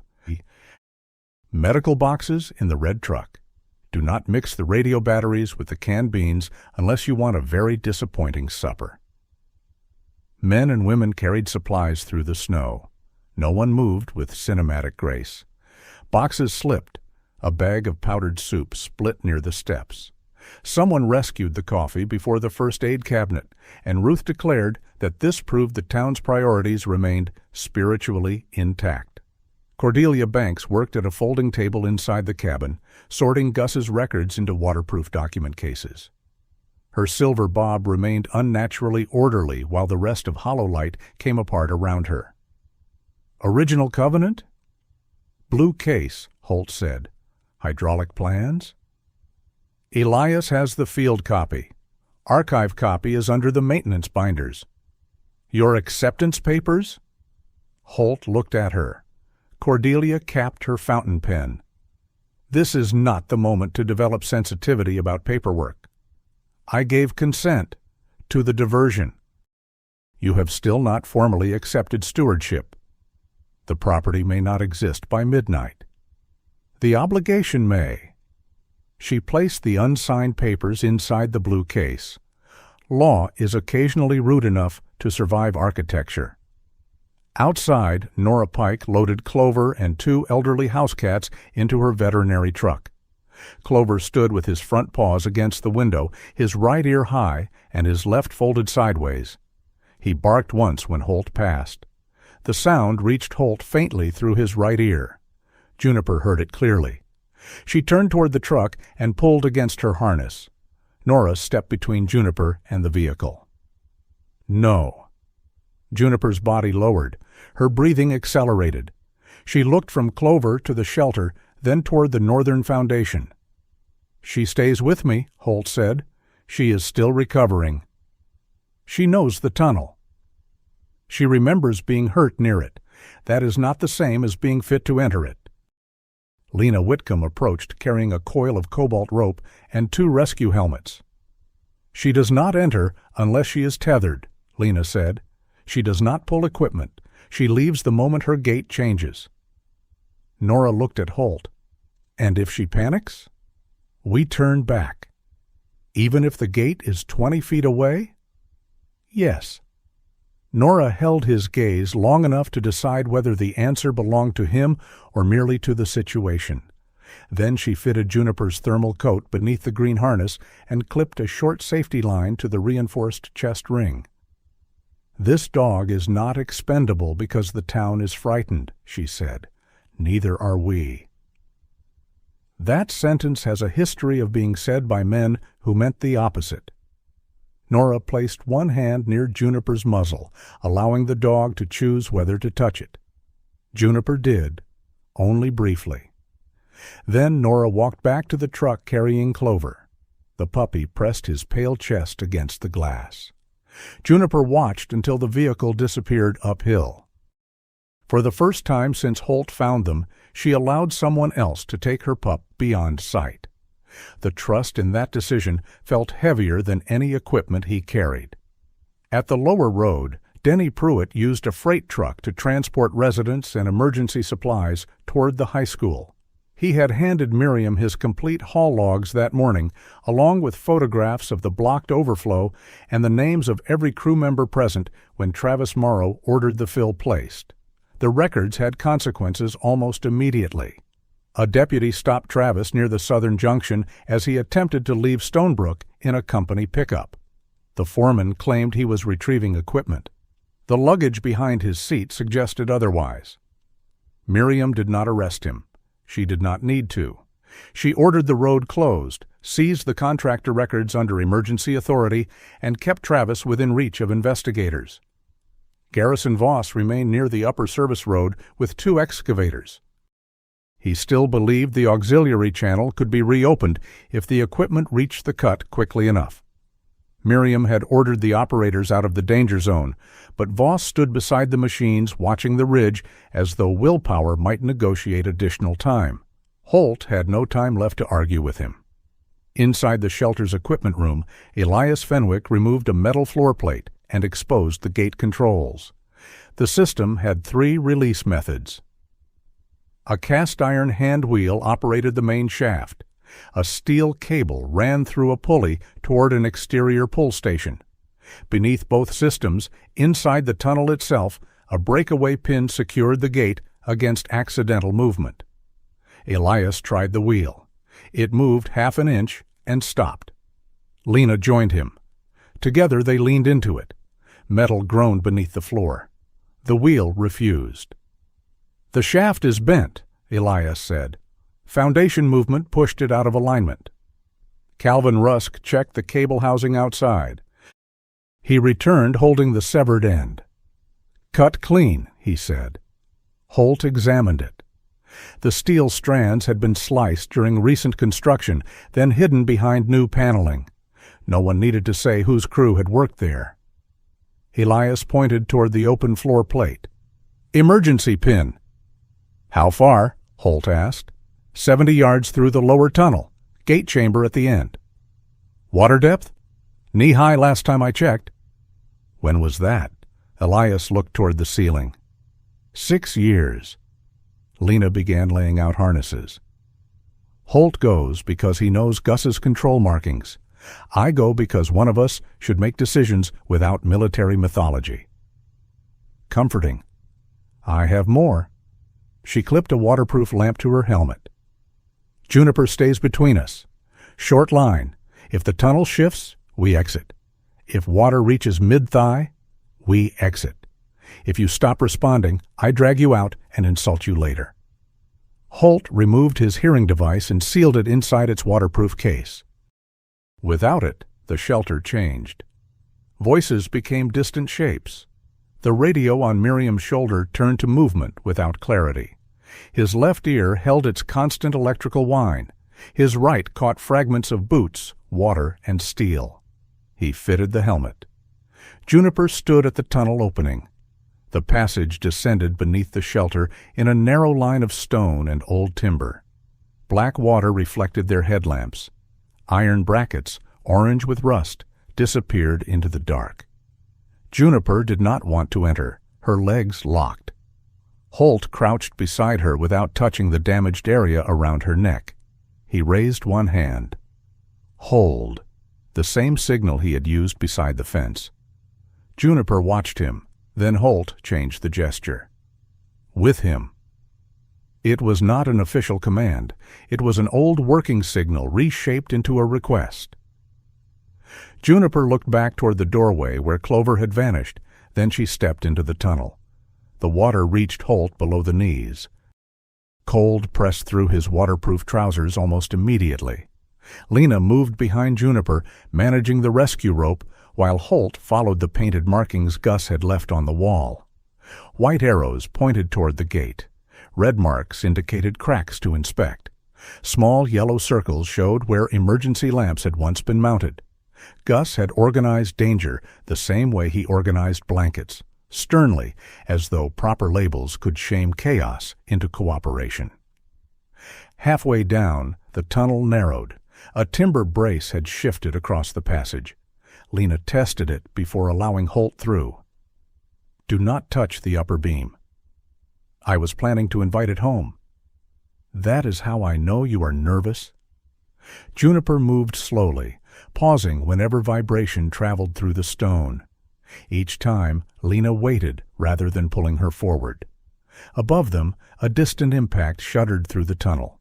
Loose grit fell from the ceiling. Juniper stopped. Holt felt the warning through the safety line before he understood it through his feet. They waited. Nothing else moved. "Continue," Lena said. The gate chamber lay beyond a bend. Before they reached it, the mountain shifted again. The vibration came hard through the wall.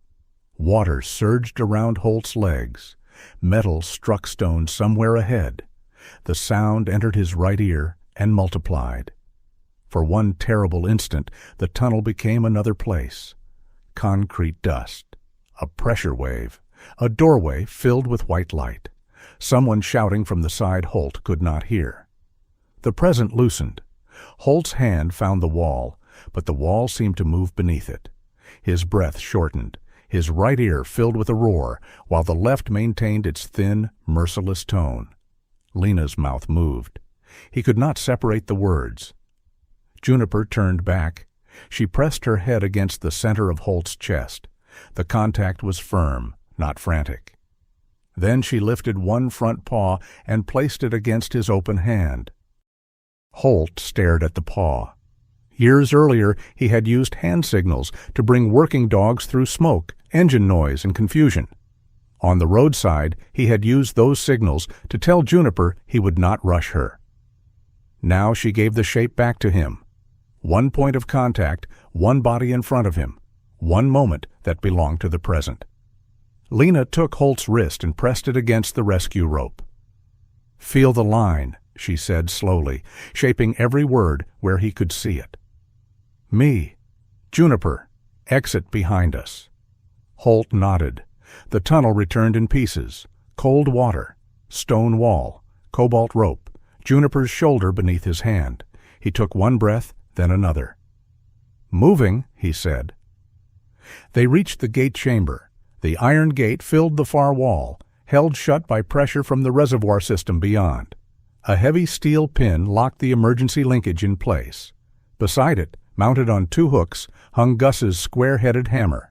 Its wooden handle had darkened from years of use. Small notches had been cut along one side, one for every winter the shelter remained operational. Holt ran his thumb over them. He remembered Gus repairing stove hinges with that hammer, driving trail signs into frozen soil, tapping pipes and listening for hollow ice. The same tool had built and maintained hollow light. Now it waited to end it. Outside, the eastern edge of the embankment dropped. The collapse did not release the entire reservoir, but it sent a wave of mud and broken ice across the upper service road. One of Voss's utility vehicles slid sideways and struck the guardrail. Voss had remained too close. The ground beneath the passenger side softened and began to sink. Denny saw it from the evacuation truck. He could have continued downhill. Instead, he stopped, set the brake, and ran back through shallow mud while deputies shouted for him to retreat. Voss was trying to climb from the tilted vehicle when the door jammed against the rail. Denny reached the driver's side and pulled. For several seconds, neither man moved. Then the door opened and Voss fell out onto stable ground. Denny dragged him away as the vehicle settled deeper into the broken shoulder. Voss looked up at him, stunned. Denny did not offer forgiveness. He did not ask for thanks. "I already sat still once," he said. "I'm done with it." Inside the gate chamber, Lena checked the water level. "It's rising." Holt fitted the hammer against the emergency pin. The first blow rang through the chamber. Juniper flinched, but remained beside him. The pin bent. The second blow split the rust around its housing. The gate linkage jumped under pressure. Lena secured the rope around Holt's harness. "One more, then we move." Holt looked at the notches on the handle. Every winter, Gus had kept the shelter ready. Every fire lit. Every blanket dried. Every stranger who had entered believing they were alone. Holt raised the hammer. The third blow broke the pin. The gate opened. Water struck the chamber with the force of a living wall. Lena hauled backward. Holt grabbed Juniper's harness and turned with the current. Black water surged around their thighs, carrying splinters, rust, and old leaves through the tunnel. They did not run. They moved as quickly as the rope allowed, one controlled step after another. Behind them, the gate roared fully open. The tunnel floor shook. At the entrance, Calvin and Elias pulled the rescue line. Holt emerged first, then Juniper, then Lena. Hands dragged them onto the shelter floor as water began hammering beneath the foundation. "Everyone out!" Lena shouted. This time Holt understood from her face. They cleared the shelter. The first crack opened along the northern wall. Stone separated from timber with a deep movement Holt felt through his knees. The roof shifted. Windows shattered outward into the snow. People retreated toward the upper road. The shelter leaned downhill. For one suspended moment, it remained recognizable. The steep roof, the dark beacon, the doorway through which strangers had entered for 31 winters. Then the foundation gave way. The building broke into the release channel and disappeared beneath black water, ice and mud. The equipment shed followed. Maple trees bent, tore free, and turned in the current. The lower corner of the cabin collapsed when the earth beneath it washed away. Gus's bedroom wall opened briefly to the winter sky before the floor folded and vanished. Holt stood beyond the marked safety line. No one spoke to him. Ruth held one wet glove against her mouth. Cordelia clutched the blue document case to her chest. Nora had returned from the evacuation center and stood beside Clover's transport crate, watching the place where the house had been. The diverted water spread across the southern flood meadow. It moved away from Stonebrook Hollow, away from the low houses, away from the church and the roads where evacuation lights flashed red against the snow. The old design held. Gradually, the ground stopped shaking. Mud and broken timber covered the lower property. The shelter beacon floated briefly in a dark pool, its glass turning once toward the sky before the current carried it into the field. Holt removed his helmet. Juniper came to stand beside him. She was trembling from cold and exhaustion, but she did not look toward the ruined shelter. There was no door left to guard, no stove to watch, no wall behind which Clover slept. Holt lowered one hand. Juniper stepped close enough for her shoulder to touch his leg. Then she turned her back on the wreckage and looked up at him. By morning, Hollow Light had become a place people referred to in the past tense. The southern field lay under a crust of frozen mud, broken timber, and stones pulled from the shelter foundation. Half of the cabin remained standing above the wash line, though one outer wall had opened to the weather. Gus's bedroom was gone. So were the equipment shed, the maple stand nearest the channel, and the stone shelter that had served the ridge for 31 winters. The town remained. That fact did not make the loss simple. For the first week, Holt slept in a spare room above Nora Pike's veterinary clinic. Juniper rested on a padded mat near the radiator, while Clover treated the hallway as a territory requiring hourly conquest. The puppy had discovered stairs, but not caution. He climbed them with confidence, forgot what came next, and announced his predicament until someone carried him down. Juniper recovered more quietly. The strain of the tunnel left her exhausted for several days. Nora limited her movement, checked the burned shoulder, and watched for swelling in the injured foreleg. Juniper tolerated the examinations without freezing completely now, though she still watched Nora's hands. At night, she slept between Clover and the door. Not directly against the door. That small distance mattered. The investigation moved more slowly than the flood. State inspectors confirmed that the auxiliary overflow had been deliberately buried beneath contractor fill. Geological reports warning of drainage instability had been removed from the active permit file and placed in an internal archive marked preliminary. Travis Morrow's crew logs had been altered after the work was completed. Travis and Doyle Keats were placed under investigation for record falsification, animal cruelty, and safety violations. Doyle disappeared for 4 days before surrendering through an attorney in Montpelier. Garrison Voss lost operational control of the Bittern Ridge project while the state reviewed White Crown's permits and financial guarantees. He was not arrested. He did not confess. Through his attorneys, Voss maintained that he had ordered Juniper removed from an unsafe work site, not abandoned or harmed. He claimed his subordinates had concealed both the blocked drainage and the condition of the dog. Some people believed him, some did not. Stonebrook Hollow learned what most towns eventually learned. Surviving the danger did not mean agreeing on who had caused it. At Hearth and Pine, a mason thanked Holt for saving his house. 10 minutes later, a laid-off equipment operator told him that the emergency order had destroyed 2 years of steady work. Both men were telling the truth as they understood it. Holt did not answer either with a speech. The operator had a mortgage. The mason had a house that still stood. Gratitude could not pay one man's bills, and anger could not make the flood imaginary. Ruth Hartwell watched Holt from behind the diner counter as he listened. Later, she placed a slice of apple pie in front of him without asking. "I didn't order this." "You also didn't order 6 weeks of civic resentment, yet here we are." "I'm not hungry." That has never influenced pie. Holt looked through the diner window toward the ridge. Construction machinery sat motionless beneath blue tarps. I thought saving the town would clarify things.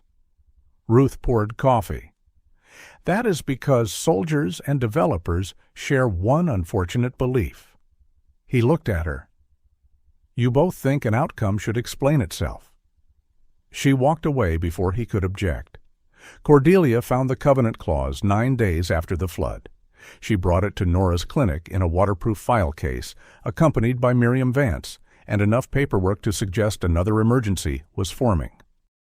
Holt sat at the small examination room desk.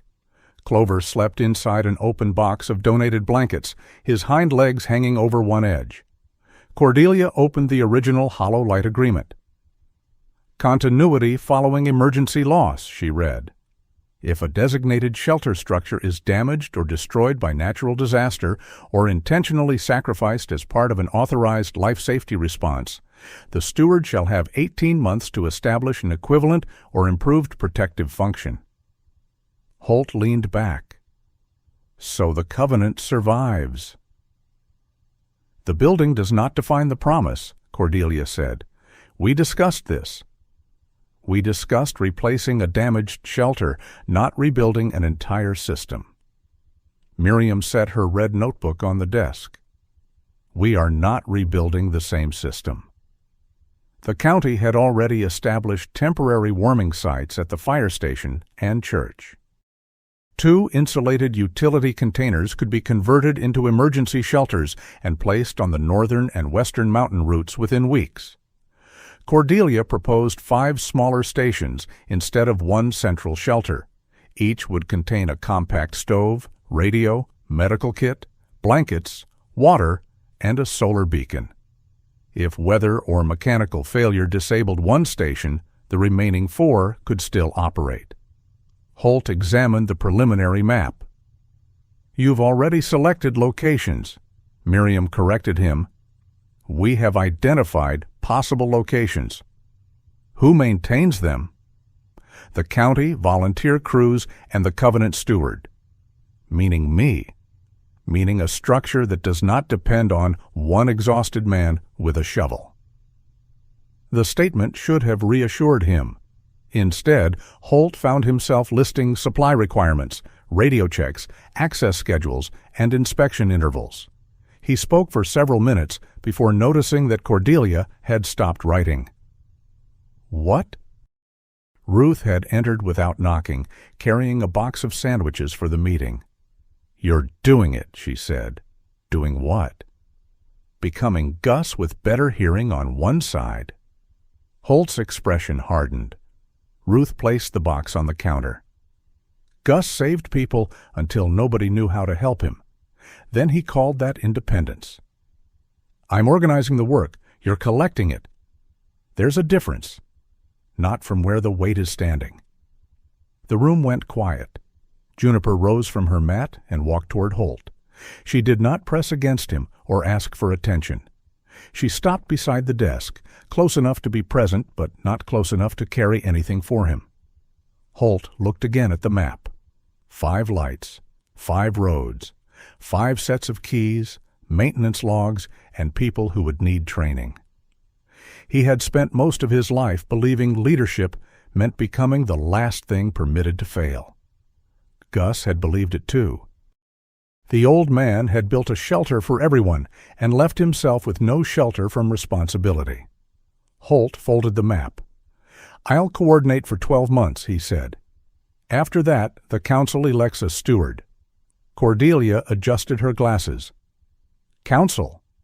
5 community members, 1 county representative, 1 rescue volunteer, 1 local business owner, 1 landowner from the ridge, and 1 medical or veterinary representative. Nora raised an eyebrow. You volunteered me without using my name. I'm improving. Miriam nodded once, and all supply logs remain shared. No single person holds every key, Holt added. Ruth opened the sandwich box. Good. Now you may eat while becoming less foolish. Funding arrived in pieces. The county released emergency money. Insurance covered part of the destroyed shelter. The state froze Bittern Ridge's environmental bond while investigators determined liability. A winter safety grant paid for radios and solar beacons. The rest came from stranger sources. A roofing company donated metal panels. The ski shop offered insulated flooring. Ruth organized a supper where half the town attended to support the new shelters, and the other half attended because her pot roast had a reputation independent of politics. Denny Pruitt began arriving every Friday with materials. At first, Juniper left the room whenever his truck entered the yard. Denny never followed her. He unloaded batteries, canned food or hardware, placed the delivery receipt beneath a stone, and left. On the fourth Friday, Juniper remained inside the doorway. She did not approach him. Her body stayed tense, and her amber eyes followed every movement of his hands. Denny removed his faded cap. "Morning, Juniper." The dog did not respond, but she did not retreat. Denny nodded as if he had been granted more than he deserved. Healing, Holt realized, was not always a door opening. Sometimes it was a door no longer slamming shut. Nora registered Juniper with a working dog rehabilitation program specializing in sound orientation assistance. The goal was not to transform her into Holt's permanent equipment. Juniper would work only when willing, rest when needed, and retain the freedom to leave a task. She developed her own language with Holt. A touch of the nose to his left wrist meant sound behind him. A brief press against his leg meant a vehicle approaching from his deaf side. At night, if the emergency radio activated, Juniper touched the mattress once and waited. Holt never commanded her to do these things. She offered them. Clover offered less specialized services. He stole Cordelia's glove during a council meeting, carried it beneath the table, and fell asleep with his nose inside the cuff. His right ear remained upright. The left alternated between folding forward and leaning sideways depending on weather, fatigue, and private conviction. No one began training him for rescue work. Holt considered that a kind of victory. 2 months after the flood, the first temporary shelter was tested by someone who had no interest in symbolism. An electrical lineman named Patrick Sloan lost control of his truck on an icy grade west of Stonebrook. The vehicle slid into a shallow ravine, damaging its axle and crushing the passenger side door. Patrick climbed out through the driver's window and followed a solar beacon through blowing snow. He found one of the insulated containers beside the service route. Inside were dry blankets, a small propane heater, water, a radio, and instructions printed in large black letters. At 9:17 that night, the fire station received his call. "Whoever stocked this place," Patrick said over the radio, "tell them it works." Holt was at the council table when the message came through. For several seconds, no one spoke. Then Ruth took out the inventory sheet. How many blankets did he use? Cordelia looked at her. What? If the system works, the blankets still need replacing. That was how Hollow Light continued, not as applause, but as the next practical task. The Festival of Lights was delayed until late February. By then, 2 permanent shelters had been completed. 3 more existed as cleared sites, poured footings and marker posts beneath the snow. There was no stage for Holt. He had refused one, and the town had enough sense not to construct a ceremony around a man whose best decision had been admitting the work should not belong to him. Residents divided into 5 groups. Each carried a lantern toward one of the shelter locations. At the former Hollow Light property, the flood meadow had frozen beneath clean snow. Broken foundations remained visible in places, dark shapes under white. Holt had salvaged one timber beam from the shelter. He set it upright near the old entrance road. Gus's square-headed hammer hung from his belt while he fixed a small carved board to the wood. Cordelia read the words. Unusually brief. I had editing help. Ruth stood nearby, holding a lantern. He originally wanted 6 additional lines and a maintenance schedule. On the board, Holt had carved, "Light matters only when it is shared." Nora arrived with Juniper and Clover. Juniper's coat had filled out along the shoulders. The gold at her chest shone warmly beneath the lantern light. The notch in her left ear remained, as did the curved scar at her shoulder. Clover bounded into the field, snapped at a falling snowflake, and missed.